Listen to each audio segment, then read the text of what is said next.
and be regulated by the Cannabis Control Board. So What page you on, Bradley? We are on the bottom of 33. the chapter 34 that's being repealed then is going to be replicated in what we see next? I think replicated is too strong a word, but essentially the primary parts of that piece are being brought over, but there are some changes that are being made to conform with changes to federal law, and also to change how processors, growers, and products are registered and licensed. Can you, as we're going through it, are you familiar enough with where those distinctions come in? Yeah. Okay. Okay, so let's go ahead then. We're on the bottom of page 33, section 23. So the section 23 starts with the findings and purpose. The General Assembly finds that the legal status of hemp products will be contingent upon amendments to federal law to take effect on November 2026, pursuant to the federal statute there. And the legality of hemp and hemp products in interstate commerce is unsettled and continues to evolve. And so this purpose of the subchapter is unified oversight of hemp and hemp-derived cannabinoids under the Cannabis Control Board to more effectively prohibit illicit cannabis product trade while positioning growers and processors of non-intoxicating hemp products to take advantage of national opportunities that may exist. Okay, so that's why we're doing this. And so a lot of the definitions that are brought over from current law are the same, with a couple of exceptions here. So grow and grower is the definitions are approximately the same in current law. We kind of just break some things out to make it clear, and then we also define grower to mean producer, and that's going to come into play a little bit later when we're talking about how they categorize fees and things of that sort. So just when you see the word producer, think grower, because the primary categories that we're considering regulating here are processors or producers, which are growers, processors, which change the hemp into into a product, and then the product itself has to also be registered. The definition of hemp is coming over from current law, and the definition of hemp product or hemp infused product is also coming over from current law, except for the big change, which is notwithstanding subdivision A. So hemp product means any product with federally defined THC concentration level for hemp derived from or made by processing hemp plants, etc. So your general definition of hemp product, notwithstanding subdivision A, hemp product and hemp infused products do not include any substance that is not lawful in interstate commerce. And so the big change in federal law was that two things changed. One, current law, well, I would say, I guess before the federal law changed, it was looking at Delta 9 concentrations of 3.3% by dry weight. And federal law is changing to look at 0.3% by dry weight, but without reference to Delta 9, so any THC concentration. And the also big change is a container can only contain the maximum of 0.4 milligrams of total THC per container. Now, how that's going to work in practice, I'm not 100% clear on at this moment in time, but those are the two big changes to how we're defining what hemp is. So something that has more than 0.4 milligrams of total THC in a given container could potentially be unlawful in interstate commerce. Depending on if the law and federal law gets put into place as it currently is written. So, little number one there, it's not a hemp, or it's not hemp or hemp induced product, hemp infused product, if it's prohibited by our own board. Yes. The Cannabis Control Board can decide that it's regulated cannabis, so it's not going to be here. Or if it's federally unlawful, Yes. it's not going to be called hemp for the Yes. purposes of what happens in the rest of the bill. Right. Because hemp would be lawful in interstate commerce under the federal law if you meet those federal definitions. But it's not hemp if it has more than 0.4 milligrams total weight in a final produced product. And which, could wind up excluding a number of products. So if federal law changes again in either sometime between now and November or sometime in the future, that would affect our definition of. Potentially, right? So the federal law changed, and because this refers to is not lawful in interstate commerce. So if the federal law did change to change the definition, then in this instance, because we're referring to that, it would change along with it, essentially. Representative O'Brien. Bradley, what would happen if either the state, the state of Vermont, Agency of Ag, or the CCB said we're going to define our own levels of what we consider intoxicating and non-intoxicating for hemp, Mhm. and put it in statute? Okay. Would that immediately be a magnet for federal lawsuits? Or, I mean, we already are in violation of federal law in that we sell marijuana here. Yeah, I mean, marijuana is a federally unlawful substance, right? It's a federally controlled substance. You could technically be, federally charged with federal crime if you have it. And so that would be the same thing. So if we defined hemp under state law as a certain THC content, which is what the current law does, it says 0.3% by dry weight of THC. But that's piggybacking on federal at the moment. Yeah, it currently piggybacks federal law, so it matches. But if we had a different definition of what hemp is and it conflicted with federal law, there's a potential risk there that product is unlawful in interstate commerce, and so people who are purchasing or producing those products might be subject to whatever federal enforcement action that they may want to take, which is the same thing for cannabis. So. Like that presently, if you're a cannabis processor, you make a final product of cannabis, you're not allowed to ship it out of state. That much I don't really, it's getting outside of my area of expertise in terms of, our vice laws and vice regulations. But based on my understanding of the law, yes, you're not able to ship those products interstate, or if you do, you're risking an enforcement action. Line 18 now. Yes, page 35, line 18. So hemp-derived product or substance that is excluded from the definition of hemp or hemp-infused product is considered a cannabis product, as defined by a different section in this title, provided, however, that a person duly licensed or registered by the board lawfully may possess such products in conformity with the person's active hemp processor license. So what does that all mean? So if something has a higher level of THC in it than is authorized by law, then it is not a hemp product, it is a cannabis product. I'm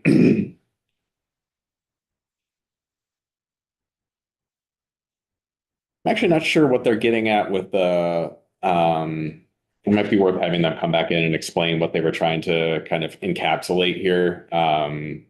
or what they're trying to guard against here with this second part of the sentence, that a person duly licensed or registered by the board may lawfully possess such products in conformity with the person's active hemp processor license. It could be as simple as if a product turns out to have more THC than you wanted or intended, you could still lawfully possess those products without having to give them up. But I'm not 100% sure. And I think that the goals, the idea there should be fleshed out by the board. Yeah, okay. I can speak to that. We'll wait until, yeah, thank you, then. Okay, good. Let's go on then. And some more definitions that are being brought over from current law.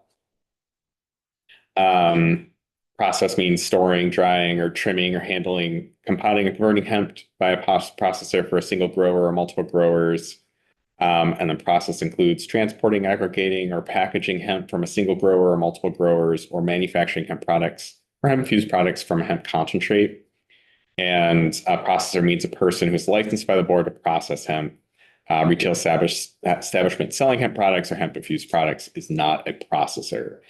So we're thinking about different categories of people: growers or producers, processors, and then sellers or people, selling the product itself are all different categories. Hemp, an agricultural product, is brought over from current law. However, this section of the law currently refers to federal law that is no longer in effect. So those sections are taken out. The federal law in 2018 changed to kind of loosen federal regulations on hemp products. And so this section under current law refers to that federal law as kind of authorizing people to grow hemp and process hemp. And so this takes out those pieces, takes out those references to federal law, but maintains two references here. Hemp is an agricultural product, and that's not changing. So it's produced, products, and marketed and commercially traded in Vermont pursuant to the provisions of this chapter and administrative rules of the Cannabis Control Board. So what is changing is that it says Secretary of State under current law, or excuse me, Secretary of Agriculture under current law. So we're changing that from agriculture to Cannabis Control Board. And then the cultivation of hemp is subject to the RAPS.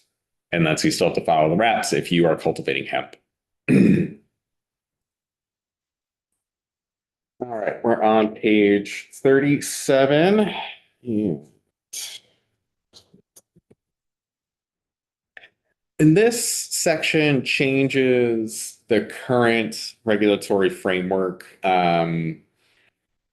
And in some ways, it kind of clarifies the current regulatory framework. So we're at the outset, we're looking at those three categories: producers, processors, and products. And then on section D, we'll talk about how all applicants and for how the Cannabis Control Board might deny something here. But essentially, if you're engaged in growing hemp or producing hemp, you have to apply for registration or renewal on a registration form approved by the board, and the application shall be accompanied by a fee as authorized by later on by this section. And so the fees will be spelled out later on. Same thing with the processors. All persons engaged in the processing of hemp, including trade in hemp-derived cannabinoids, and process intermediaries shall be licensed by the board. Persons shall apply for a license or renewal of a license on a form approved by the board, accompanied by a fee. Products. All hemp-derived products containing or reasonably expected to contain more than 0.4 milligrams of THC shall be registered with the board prior to sale to any person within the state. And so interestingly, you don't have to register hemp products that don't have that, which is the 0.4 milligrams is the federal limit. So you don't have to register the hemp products that are less than that, but if you have more than 0.4 milligrams of THC, you have to register those products with the board and accompanied by a fee. So this 0.4 milligram, that's the new federal level that's absurdly small. Yeah, and so that is the federal law is written in such a way that it says the final product cannot contain more than 0.4 milligrams total THC. Up until this point, we've been talking about both federal and state law. We've been talking about 0.3 milligrams as a percentage of the total weight, and which is potentially quite different when you have larger jars of things. So 0.4 milligrams total per container. And like I said, there is the definition of container. I was just looking at it while we were talking about it earlier. It's actually a little unclear to me if you could have like a box with a bunch of little jars in it. I'm not sure. And so it's worth, examining further. But suffice to say, if you have a container and that's a container you're selling a product in, it can only contain 0.4 milligrams of THC. Jennifer? Along that line, it's gonna be in like a gel capsule. As long as, so if the gel capsule is contained in a jar of other gel capsules, then my assumption would be, I'm getting out of the zone a little bit, but my assumption would be if each gel capsule had 0.1 milligrams of THC in it, and you had 20 gel capsules, you're over the limit, right? Because and I'm not mathing right now, but you have more than 0.4 milligrams of THC in that container, in that jar. But if you had a jar of only 3 of those capsules, then perhaps that would be okay. Or if each gel capsule had its own little Container. package Yeah, that yeah. described what it was. Yeah, it was own container, and that's what you sold it in. You just had to label it in a very small way, potentially. QR code. Yeah, there you go, QR code. Representative O'Brien? I just wondered, is there any other product you can think of where, whether it's a hogshead or a gallon or, a gel capsule, at some point, if the serving size has the same amount of THC, but according to the federal government, there's a point you cross Mhm. because it's, I'm not familiar with another product that's regulated in this way. I mean, to be fair, that's not saying a lot because I'm not familiar with a lot of different kinds of products in this way, but it does strike me as unusual. But take that for what it's worth. Representative Nelson? Well, to your point, John, you buy Advil or ibuprofen, you buy them in 200 milligram capsules or pills or gel cap tablets, and a jar could have 500 capsules in it.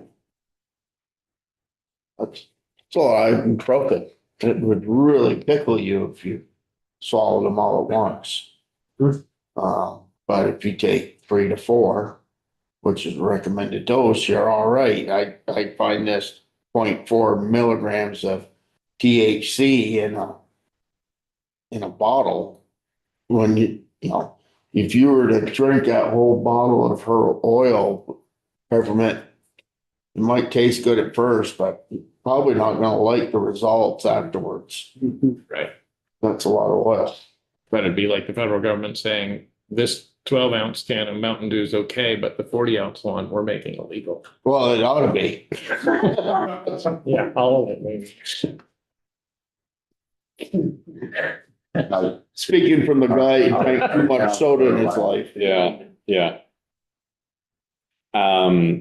The reasons that the CCB could deny an application include failure to establish that the activities comply with state or federal law, refusal to let the board in to inspect the premises, and including sampling hemp and hemp products for testing, failure to submit information requested by the board, and failure to submit the fee. The rulemaking section is largely brought over from current law, and I think the exception of 789. So I'll just go through this really quickly. So these are optional rules.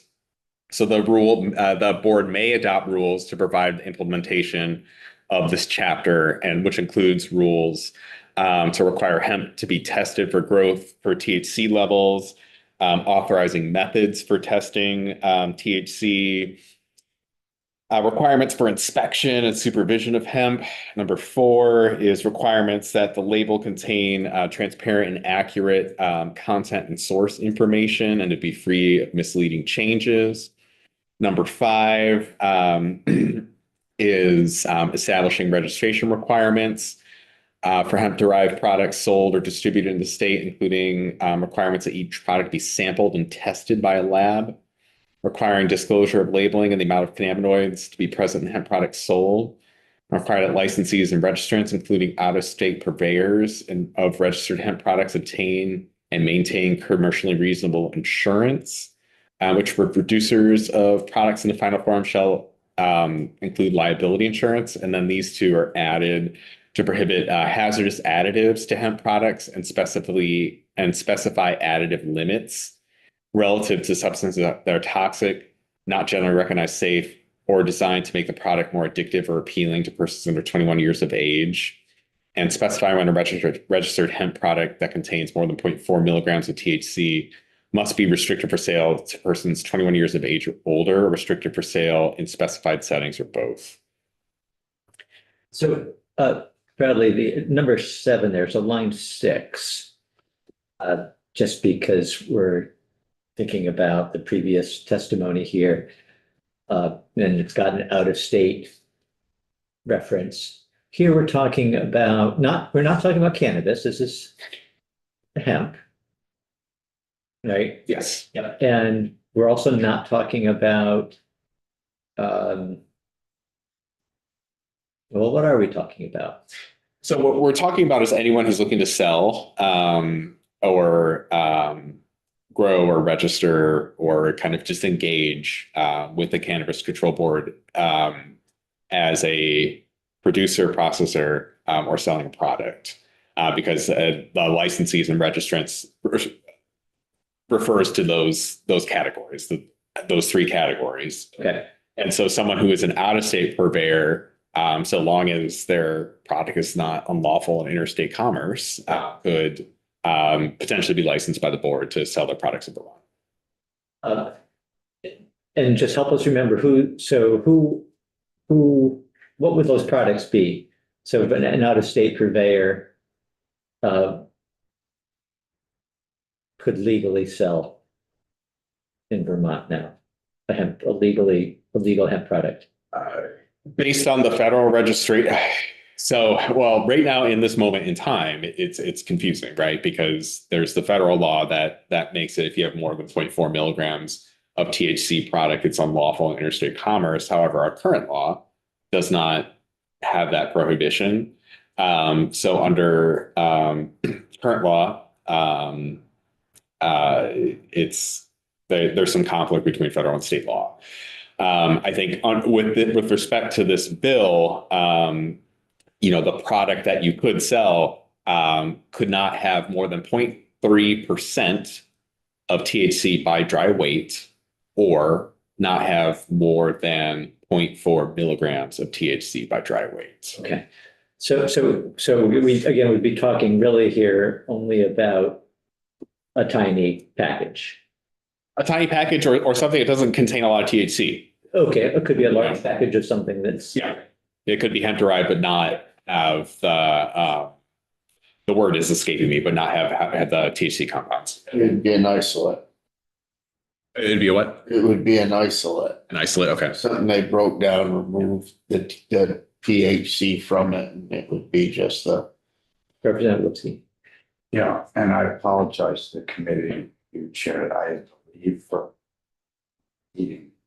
So I may have missed it, but previously we had testimony that we heard about your silicone and the dilemma. Can our committee do anything to help there? Be sustainable or survivable in this state, given that it's a viable small business that adds value to Vermonters. I think that would take a lot of testimony from different interests to kind of come up with the solution in that piece. So I think a lot of that is a policy choice. I think just from it's hard to regulate something that is changing as quickly as it is on the federal level, right? And so kind of like with cannabis, if you have a product that is federally prohibited, you are running a risk of a federal enforcement action, even though you are growing and selling a product that is legal at the state level. And so, and we heard from testimony a little bit earlier, that might create some problems like with banking. If you're selling cannabis products or your business is cannabis related, you're going to have a hard time with banking.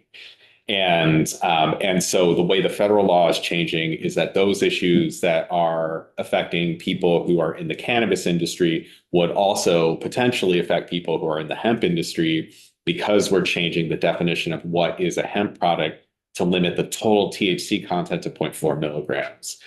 So those folks in that industry might have the same problems as the cannabis industry. That said, there is still a cannabis industry in Vermont. And so it's a tricky policy decision to decide what the right thing to do is, or the best course of action to protect people in a legal environment where the federal law says something is unlawful and the state is saying something is not unlawful. Yes. All right, well, let's keep a question. Yes, so is part of the reasoning behind these sections to allow cannabis or hemp derived products that don't meet the new federal regulation to be done through the Cannabis Control Board and sold at dispensaries where they handle the money differently than you would at the local quick stop where you can buy your hemp products now. Yeah, I think You can use a credit card or Right. whatever. right.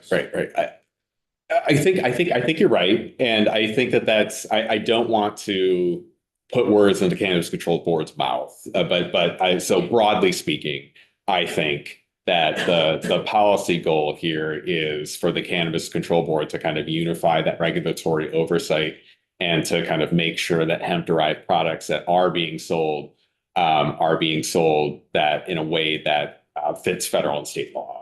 And so that could, and this is the part that the committee should get testimony from the board on. But that could mean saying if the board says, okay, this product doesn't meet the federal standards anymore, it's actually cannabis, that hemp grower or hemp purveyor would need to be licensed to sell cannabis and could potentially do that. But they wouldn't be able to sell it at a regular store where you could use your credit card or something of that sort. All right, let's keep going here, and we will have the board back in, and we'll have time for committee discussion on these policy options. But just want to be sure that we all understand what is in the bill as written, so that if we did nothing, what would happen? What would the impact be? And so we're still in the rulemaking section. The board shall adopt rules establishing requirements for licensure of processors of hemp-derived product, process intermediaries, and hemp products. And then another option for rulemaking, the board may adopt rules establishing requirements for the consumer sale of any product containing THC or other cannabinoids. The board may adopt rules prohibiting any person from making false, misleading, or unsubstantiated claims for cannabinoid containing. All right. So we're going in the testing regime largely copies the existing statute. And so this section permits the board to require the disposal of hemp products or hemp crops products or hemp infused products that do not comply with the federally defined THC concentration levels. So when notified that hemp or hemp product or hemp infused product has a THC concentration exceeding the federal definition concentration level, the person licensed with the board to grow or process the hemp shall arrange for disposal, remediation, or destruction of the product in a manner consistent with state or federal law. To enforce the provisions of the subchapter, the board, upon presenting appropriate credentials, may conduct the following. They can enter the premises, and enter and inspect the premises. Inspection of this section shall include taking samples, inspecting records, and inspecting equipment and vehicles used to grow, process, or transport hemp or hemp products. Inspecting a retail location offering hemp products or hemp infused products. Inspection shall include taking samples of the products. Issue and enforce written or printed stop sale orders to the owner or custodian of any hemp product, or hemp infused product, subject to the requirements of this chapter or rules adopted. That the board finds in violation of any provisions of this chapter or rules adopted under subchapter. An order may prohibit further sale, processing, movement of hemp product, or hemp infused products until the board has approved and issued a release from the stop sale order. The order shall include the reason for the issuance, the description of the hemp or hemp products at issue, instructions to separate all hemp and hemp products subject to the order, and any recommended measures that would be the basis for remedying the order. And a person issued a stop sale order may appeal to the board within 15 days. And the person shall file appeal by serving a letter on the board, which shall state the grounds for the appeal and identify the product or process. So this is, just one second here. Yeah, this is largely brought over from the current statute. And maintain some appeal rights and some administrative rights that individuals have if they disagree with their stop sale orders and the testing enforcement regime. The administrative penalty section is changing a little bit. And so under current law, individuals in violation of the hemp statute or rules are subject to a penalty of $1,000 per violation, up to $1,000 per violation. And you can receive a penalty of up to $5,000 per violation if the individual failed to comply with a corrective action for a previous violation. And has violated, has had 3 violations in a 5-year period, or has had a violation with a culpable mental state greater than negligence. So you kind of knew what you were doing. This changes that, and it kind of removes the limits to the potential penalties. So the board may assess violations and administrative penalties against persons licensed, registered pursuant to this chapter, as well as persons required to be licensed or registered and who fail to do so.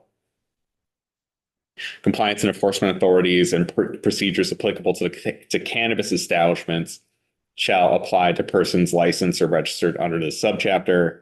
And then the board may enforce a final administrative penalty by filing a civil collection action in any superior court. The current law has administrative protections in there written directly into the statute. The Cannabis Control Board is just copying, or what they assert is that they're just copying their administrative protections that they have in place for people in cannabis establishments. One thing that I will note is that under current law, anyone can enforce or appeal a final administrative penalty to the civil superior court. And this changes it such that only the board can appeal a final administrative penalty in a civil collection action in any superior court. So that is a change from current law, but under the Administrative Procedure Act, if someone, if you have a final penalty in an administrative body, you actually get an appeal to the Supreme Court. And so it's a bizarre little change, but if you look at the current statute, it does say that your appeal would be to the superior court. And it's changing just to kind of remove that exception there. Okay. And administrative penalty, fees. Oh, yeah, right.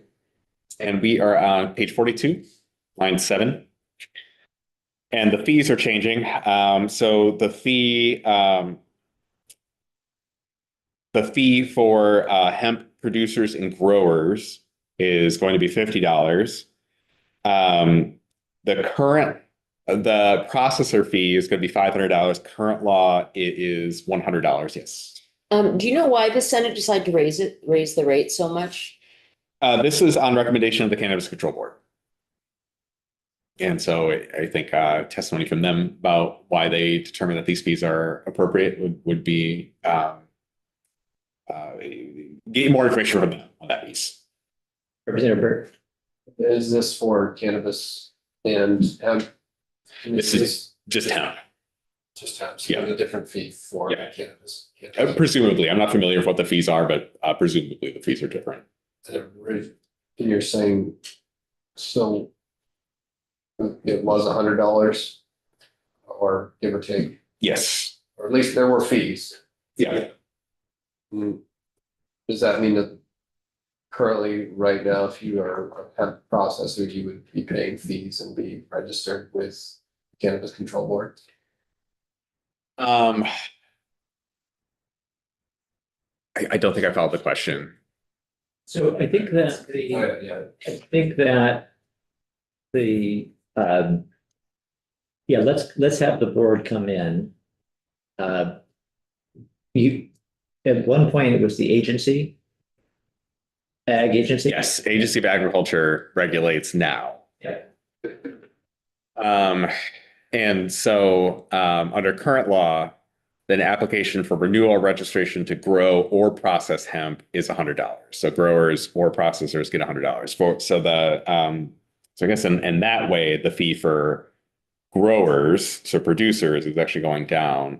The fee for processors is going up, and then there'll be a new fee for a product, a $75 fee to register for a product. This section also removes fees for growers. This is coming up. Actually, I'm going to stop sharing so I share my whole screen because I can show you what the current law is. It's easier just to show you what the current law is. Yeah, it's by repealing the whole section, we lose some insight into what we're repealing. Yeah. Rather than having a straight through on. Yeah. And I have notes that I keep referring to, and then, but as things change, it kind of gets hard to keep track of sometimes. So I appreciate the patience there. So here's the fees under current law. And so if you're growing on less than an acre for personal use, $25. But to grow or process hemp for food, oil production, grain crop, fiber, textiles, $100. And then except as provided in subsection 4, you would be subject to these fees. If you're growing hemp on less than a half acre or less than 500 pounds, it's $1,000. 0.5 and 0.9 acres or less than 10,000 pounds, it's 500, and so forth. You can kind of see it there. The more you grow, the more the fee is. And then for an application for renewal for registration to operate exclusively within an indoor facility to grow, process, hemp commercially are different fees. So a facility with an area of 500 square feet is $1,000. And a facility with an area greater than 500 square feet, it's $2,000. And then application renewal of registration as a laboratory certified contesting site for hemp to be part of the agency cannabis program is $1,500. That's not talked about at all in the new statutes. That's all repealed. So this is all repealed. And, or I mean, if it came into law and the governor signed it, right? Repealed and replaced with just this short little section saying producers, so growers, which are producers, $50, processors is $500, and products is $75. Representative Nelson. So would producer be somebody growing hemp for market and sale, or does that count someone growing for personal use? The 0.5 acre. This doesn't distinguish, and so if you're growing hemp for personal use, you're potentially required to register, and if you're growing it for personal use, pay the fee. So in the state of Vermont right now, you can grow marijuana for personal use? Do they have to pay for a producer fee, or do they get to have their 6 plants and not pay any fee?